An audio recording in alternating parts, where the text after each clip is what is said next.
Bhrigu was one of the Saptarishis. He looked into the future and said, this is how human beings will be. Till the end of the world, he predicted. Is he talking about you? No.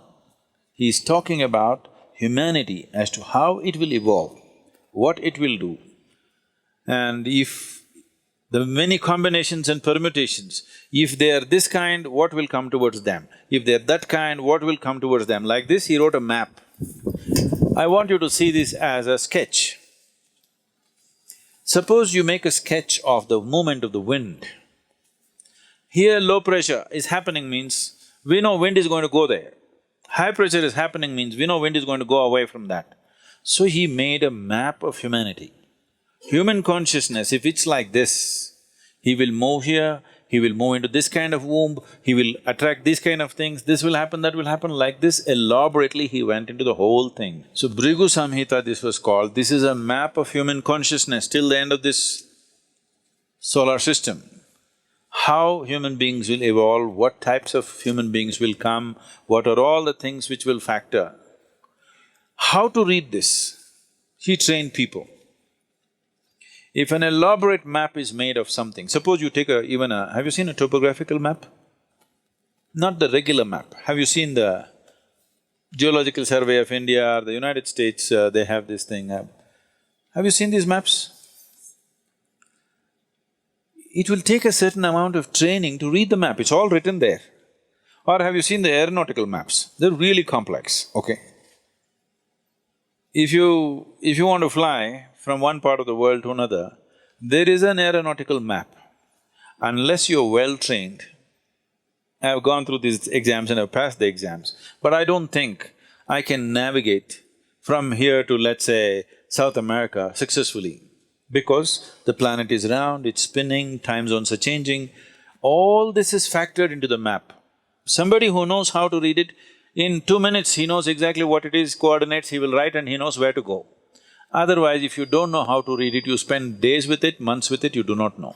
So when he wrote this elaborate map of human consciousness, he trained people with a certain dimension of intuitiveness to read this, because this was not all logical stuff. So these people maintained this tradition and came, and it doesn't matter how skeptical you are, what you are, they will say things in your face which will make you feel like an idiot, okay? And it's true, unfortunately. You go sit there in front of Nadi Vaidya, first thing he'll shock you with is, as he said, he will tell you mother's name and father's name. You finished, you're already floored. Because you've gone from somewhere. It doesn't matter. If you are from some other country, he will tell the first letter, he may not know that you're a Susanna or you're a Tanya, he may not know. He will say, your name starts with T. Just like that. Because he's not looking at your background or your future, nothing. He's just reading a map. By reading the map, he's saying, okay, this is the temperature, this is the elevation, this is that. But it's an intuitive map. Unless he's in a certain state, he cannot do that. So always it should happen around the temple. Vaidishwaran temple is made for this purpose and it generally happens around that. Now for commercial interest, they've moved everywhere. It may not be as effective, but there are some who are bang on.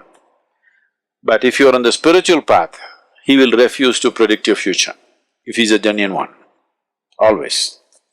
So if you go and if he tells your future, that means you're still not on.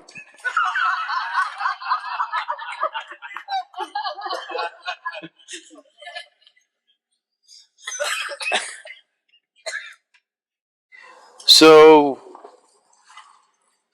is destiny fixed? Destiny is not something that's fixed by somebody, it is your own karma. So your software is in a certain way, so naturally it'll function that way. Suppose you have a certain type of software on your computer, whatever you do, it'll do the same thing, isn't it? But can I smash the computer and stop it? I can. But still if you turn it on, the same hard drive, same thing will come on in a new computer. So if you want, I'll tell you, if I tell you you live for 80 and you jump off the mountain today, new computer will buy for you sometime later, but same hardware, same software rather. Same thing will happen, nothing new. So they're looking at that aspect of life and trying to interpret it in physical terms, which is an interpretation, where there could be mistakes, always. That interpretation may not always be right. But the reading, the fundamental reading, what is the altitude, what is this, what is that, is correct. How to interpret it is the expertise of an individual person. Not everybody can interpret the same way. So this whole science developed Bhrigu Samhita, but if you're on the spiritual path, they'll refuse to say because no reading for you. You don't belong in that range.